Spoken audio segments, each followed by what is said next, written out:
Gusto mo ba ng anti-acne skincare na walang purging face? Breakout-free agad?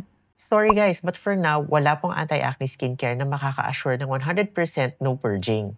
According to studies, nangyayari ang purging phase kung pinapabilis ang cellular skin turnover mo ng mga skincare actives kagaya ng mga retinoids and acids in the presence of microcomedones underneath your skin. And these microcomedones are actually caused by your hyperactive oil glands. Ang purging ay senyales na gumagalaw na ang skin cycle mo. Nilalabas ang mga microcomedones and impurities na dating nakatago.